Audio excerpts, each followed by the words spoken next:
The four developers that are going to join me is Kirk Sorensen from Flive Energy. Talked to us earlier today about his lifter design. And then Lars from Thorium and his island Molten-Salt Reactor. And then Troels from Seaborg.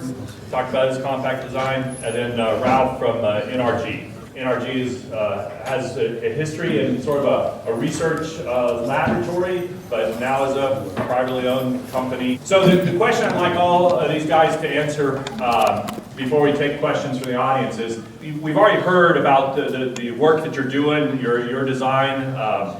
What is the biggest hurdle for you and your company, and what's your hope for or plan to overcome that hurdle? So, what's the biggest hurdle for you?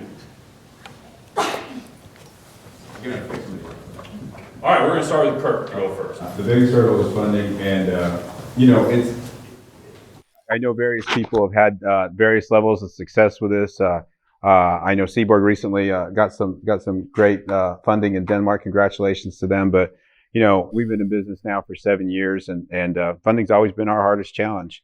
We've had a little more success recently, but it still remains the limiting effect in all this. I do really want to thank, though, the U.S. Department of Energy. Lately, I may have been hard on them in the past, but boy, lately they've really been coming around big time for the advanced reactor community, not just for our company, but for a lot of others. And I know that Thorcon has also been a recipient of DOE funding, and you're pretty happy about that too, right? Sure. Okay. So yeah, I'd echo the comment about funding. It's paired with politics. The investors, they're not so scared about the technology. They're scared that the politicians won't let them build it.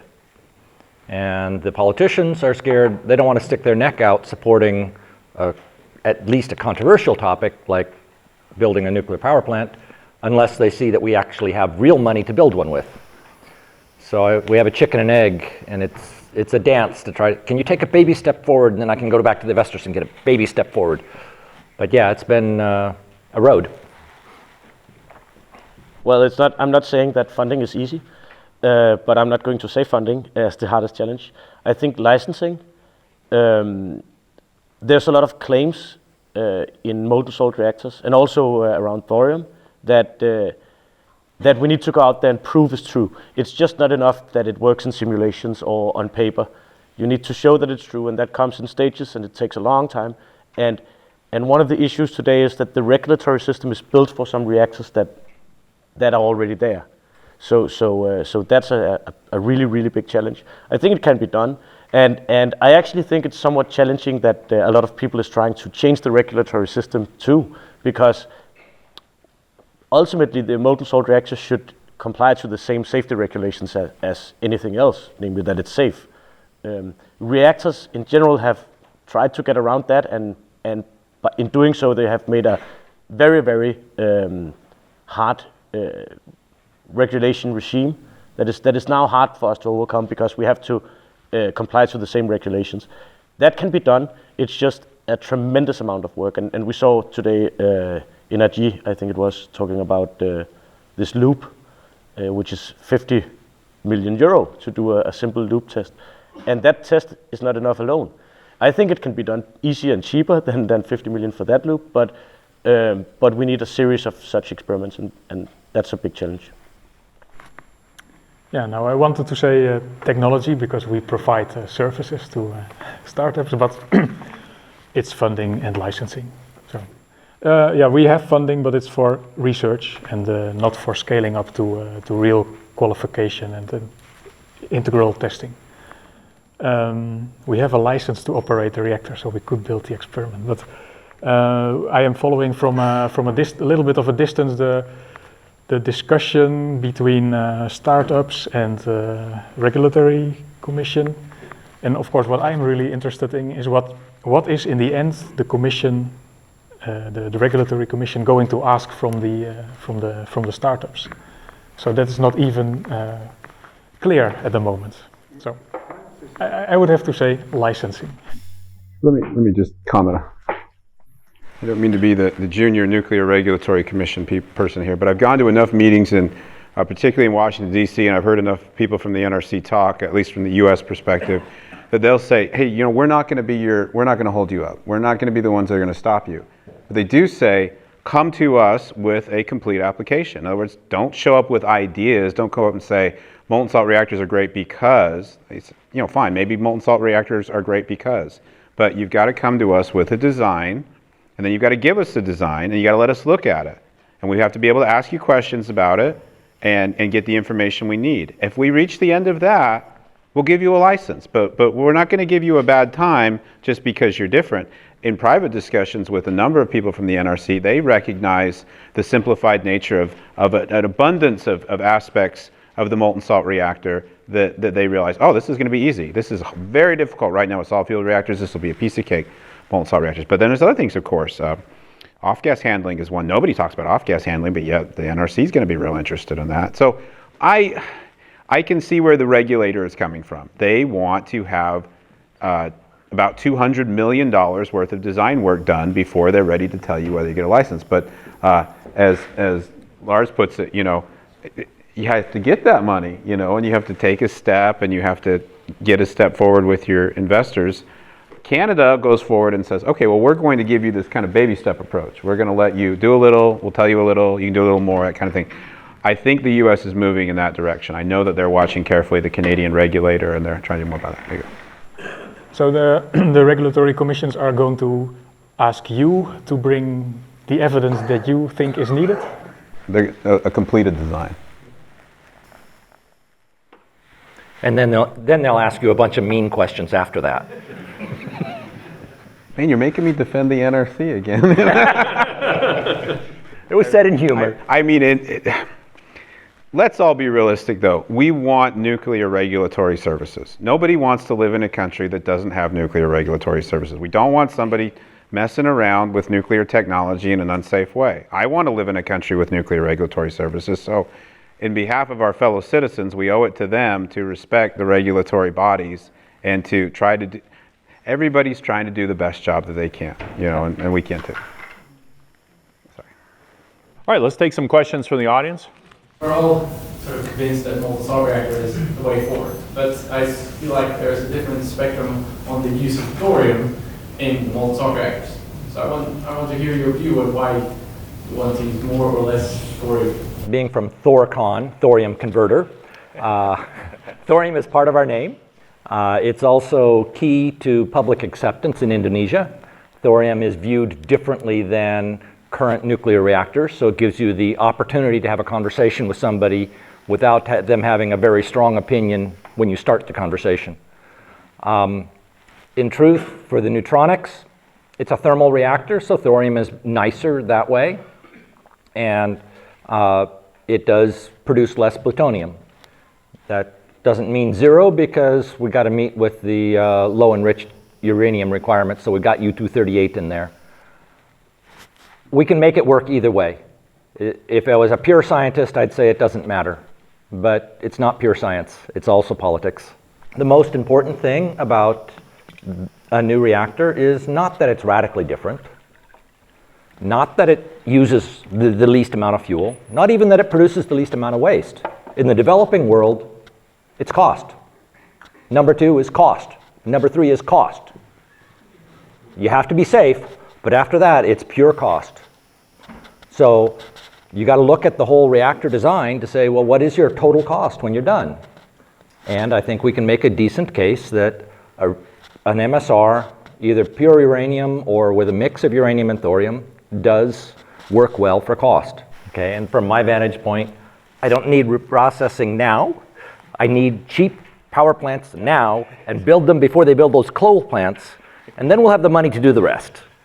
All right, well, I'm sitting next to Lars, so I might get a whack in the head when I say this, but personally, I don't actually think you should use thorium in a molten salt reactor unless it's a breeder. I think the whole point of thorium is to achieve breeding and to achieve a conversion ratio greater than 1. So I'll bet that's Thomas, yeah? I didn't even have to look to know it was Thomas. If you are below a conversion ratio of 1, then you are just reducing the amount of enrichment that you need, and you're only reducing the amount of plutonium. There's a stepwise effect that happens at one. So quite personally, if I was working on molten salt reactors that were not breeders, that did not have a conversion ratio of 1 or greater, I wouldn't put thorium in them. I would run them on uranium. For me, why am I using thorium? Because I want to eliminate the production of transuranic waste. I want to maximize the use of a resource that can last for billions of years. And I want to produce key medical radioisotopes that can only be produced in that way. That's why I want to do thorium. No rebuttal? I got to give the other guy a chance. So it's not that I don't see thorium as a great thing. A few years back, I mean, when we started, we wanted to use thorium. There's some nice applications for thorium.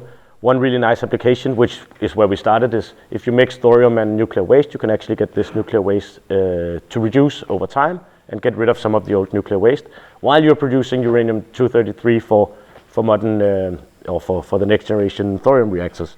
And that's a nice feature. And there are also a couple of other nice features.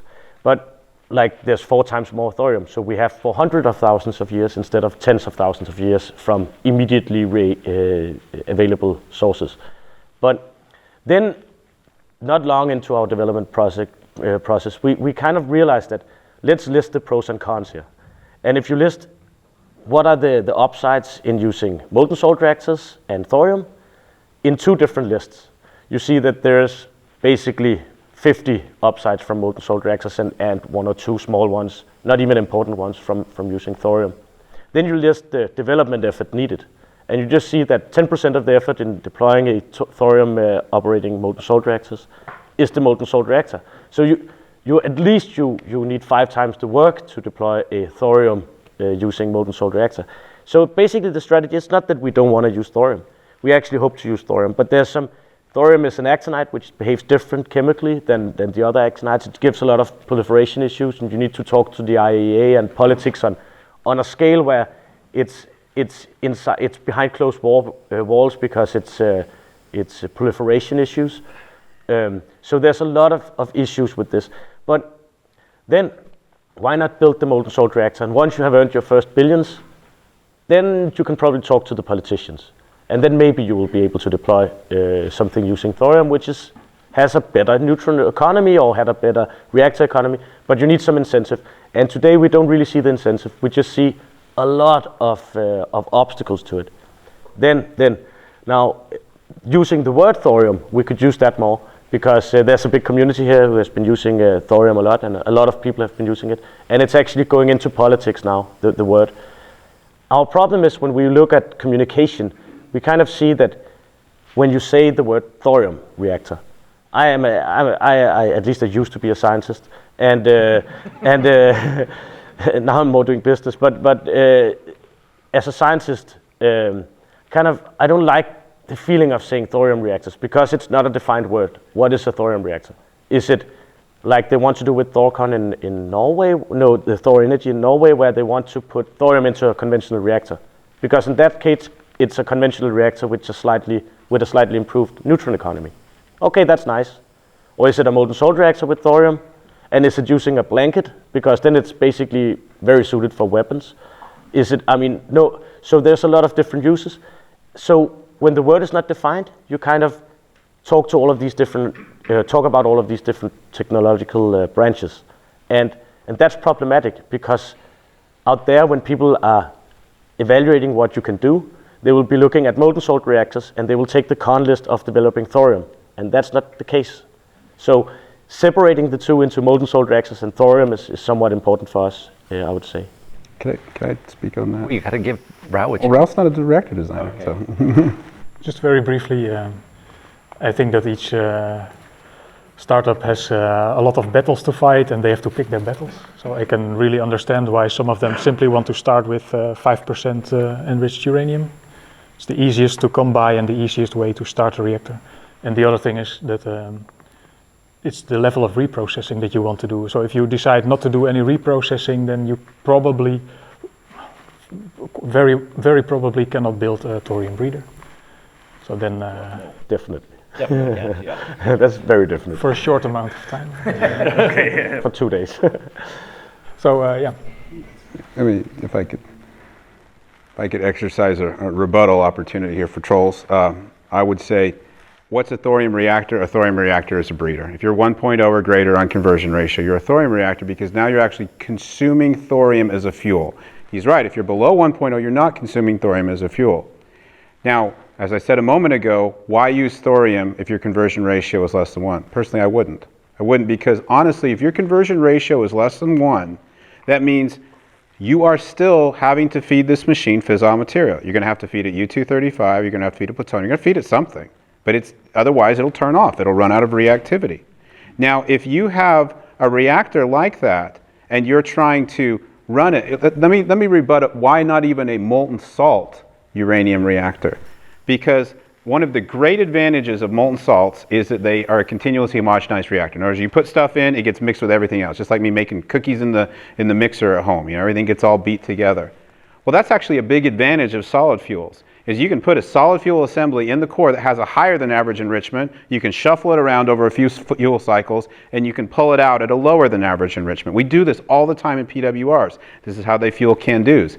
Guess what? You cannot do this in a molten salt reactor. So if you're running like 2% average enrichment and you're trying to refuel, you're putting something in that's at higher than average enrichment. You're basically putting a lot of U-238 that you don't mean to put in. I don't think a uranium-fueled molten salt reactor makes sense because you cannot keep the reactivity up, and eventually you have to throw away the fuel. A month ago, we were at the Molten Salt Reactor Workshop at Oak Ridge, and David LeBlanc of Terrestrial Energy, who is building a uranium-fueled molten salt reactor, got up and said, our fuel cycle performance is basically what a PWR is. I mean, that's basically where we're at. And I thought, well, good, let's build PWR then. I mean, we have to offer the world something radically different. Now, a uranium-233 started breeder thorium salt reactor, like the lifter that our company is working on, has orders of magnitude less transuranic production. It has about the same fission product production per unit thermal power. It can get better electrical power because it's got a higher power conversion efficiency from its supercritical carbon dioxide gas turbine. Sorry, jet lag's getting me. I really think that we're going to have to offer the world something considerably better. Now, let me talk a little bit about proliferation in developing countries. You heard my row on this before. The thorium reactor is not going to be a factor that makes a country decide to proliferate nuclear weapons. If a country wants nuclear weapons, they have many, many, many different ways to get them, a whole lot easier than that. It is going to make no difference whatsoever whether or not we build a thorium reactor. I have gone and talked to the IAEA, I've talked to these people. The whole thing is safeguards. They want to know where is your nuclear material, how many significant quantities might be present in your uncertainty. And that has to do with how you monitor that. And that's where a chemical processing system actually works to your advantage because it helps you know what's in there and be able to query the salt. You are going to have some kind of chemical processing system in any MSR just to keep impurities out, just to keep oxides and sulfides out. So it's not like we can say, well, we can build molten salt that has no chemical processing. You're going to have some chemical processing. You might have a minimal setup, but you will have it. But this issue of proliferation, of fissile security, of safeguards, I've gone and talked to the people at the DOE, and when they scored, you remember the fuel cycle study, they scored every reactor the same. They said every reactor basically we consider to be equal in terms of can we secure it? You know the study I'm talking about INL did a couple of years ago? I read that and I said, okay, they basically said there's no difference. And if that's the DOE and NNSA saying that, I think we can take that as authoritative from the US side. So. Okay, my turn for rebuttal. All right. I would say the most important thing about a new reactor is not that it's radically different, not that it uses the least amount of fuel, not even that it produces the least amount of waste. In the developing world, it's cost. Number 2 is cost. Number 3 is cost. You have to be safe, but after that, it's pure cost. So you got to look at the whole reactor design to say, well, what is your total cost when you're done? And I think we can make a decent case that an MSR, either pure uranium or with a mix of uranium and thorium, does work well for cost. But wouldn't it work better for you to just run straight uranium? It runs about the same. No, actually, I get... I mean, thorium's just displacing Yeah. U-238. So Yeah. if you got rid of the thorium, you could run 5% enriched and be good. I run about 2% enriched if I have no thorium in there. I mean, so what is But- thorium doing for you? Well, it breeds better in a thermal spectrum than Uranium-238 It does. doesn't breed well enough. It doesn't breed well enough to get to no fissile needing to be imported, but it breeds better, and it produces less plutonium. Most important to me is the public relations aspect. So it's PR. Yeah. I didn't know that.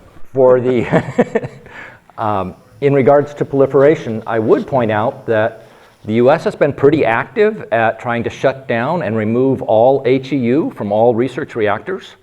They go through a fair amount of trouble to help countries redesign their research reactors in order to pull the HEU out and get it returned to the United States.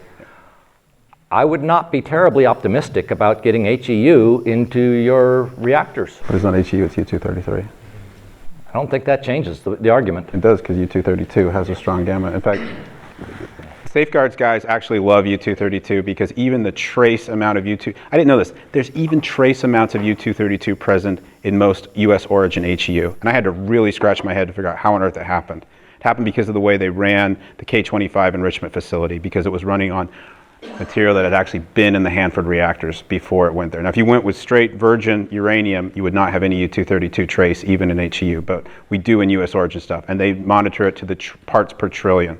So to have a heavily contaminated U-233 sample from their perspective is a piece of cake to follow. The safeguards guys at Oak Ridge brought this up with me, maybe some of the same guys you're talking to, but the way they put it is this stuff would be incredibly quantifiable and traceable from that. Now, is it going to stop a determined adversary?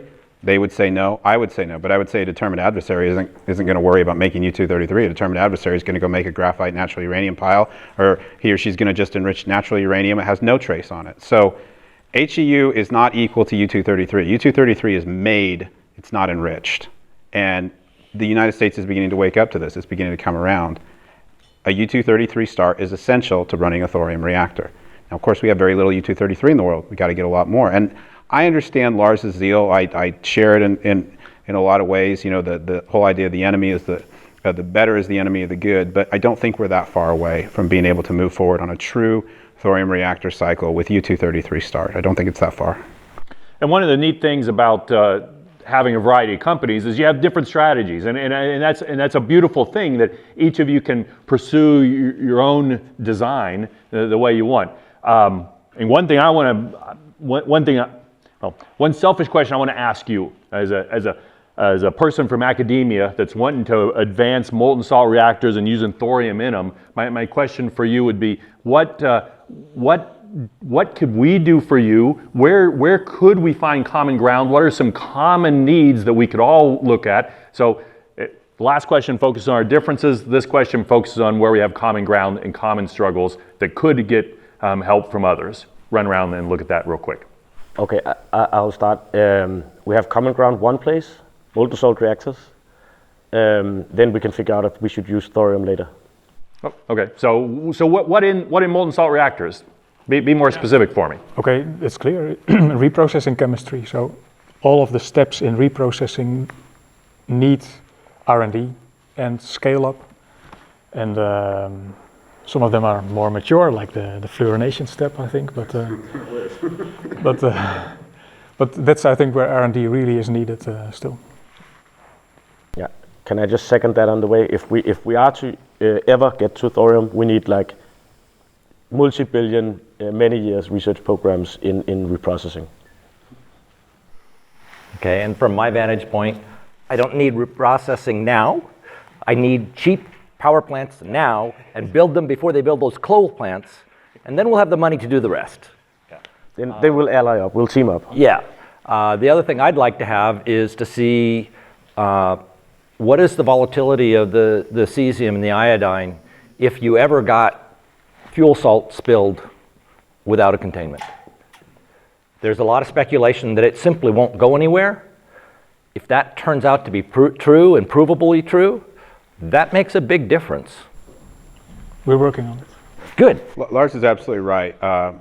There are a lot of things we could be doing with salts. And let me tell you the great thing about the thorium fuel cycle. Okay, if you're using uranium-plutonium fuel cycle, uranium's easy to play around with because it's very low radioactivity. Plutonium is very difficult to play around with at a university level because, well, it's plutonium. And they won't be letting you play with that. On the other hand, thorium and uranium are both earth-abundant, low radioactivity materials. And all you care about is the chemistry at a university level. So yes, we could be doing a lot at the university level. We could be testing things like cesium and iodide because, again, we can go and get natural, non-radioactive versions of both those guys. All we care about is the chemistry. So all these chemistry questions that we have that are essential to the operation of the processing system. I can't believe you said $3 billion, man. You're the guy who wants to do it for $20 million. I didn't say 3 billion, I said multi-billion. Okay. Three might not be enough. All right. Multi-turn thing. There is so much of this chemistry that could begin to be addressed at the university level, and I'm really looking forward to, I've come a couple of times to Abilene to see Rusty's work. I feel like I've just been running around the country talking to different places. We just got back from Penn State and saw the great setup they had there.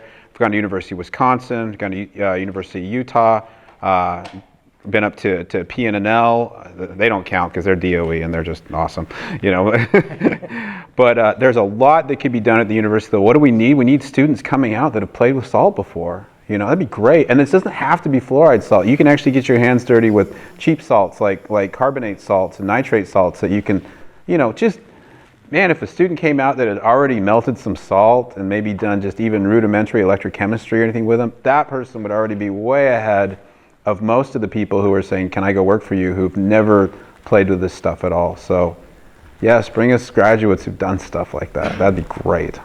Okay, let me take another question from the audience.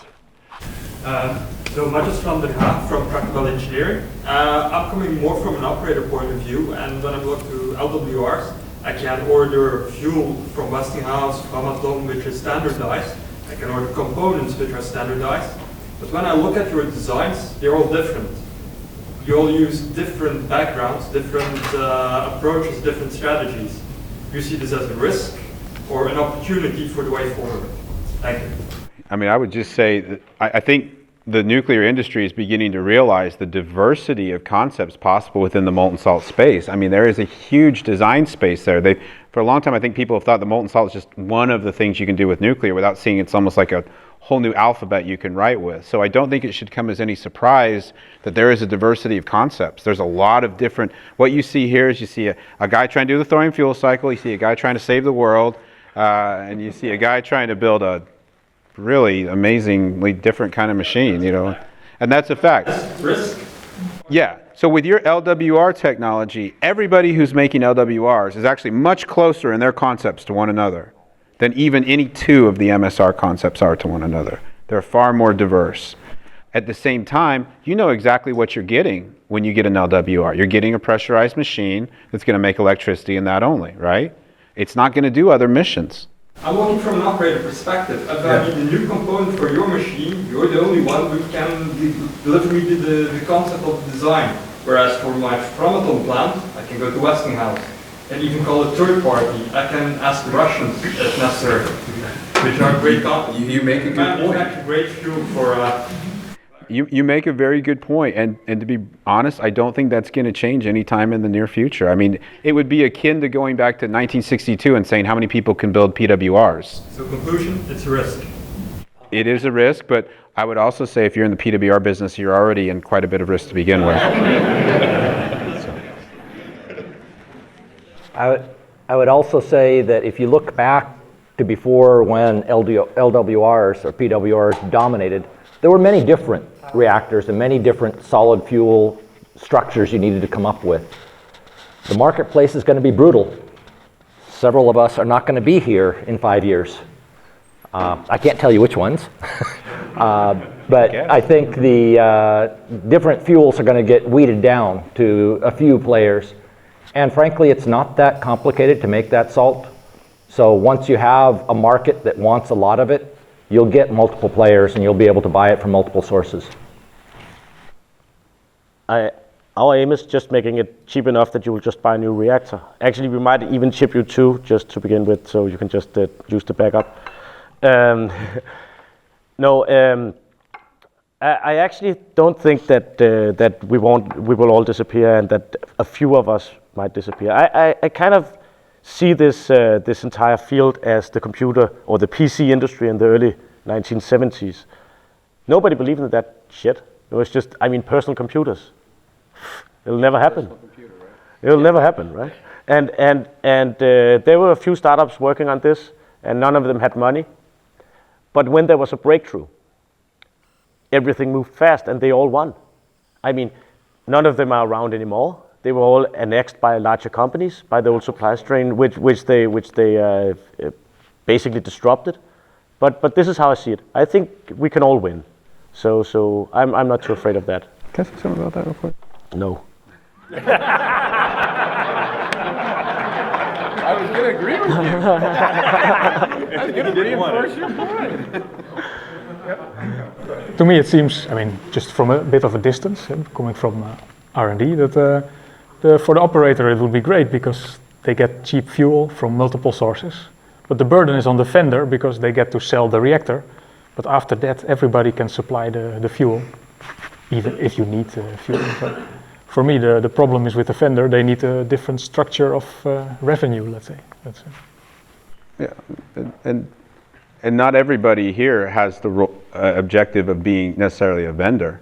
You know, even at Flybe, we haven't decided yet if we want to relinquish the role of operator. We're actually rather interested in that role.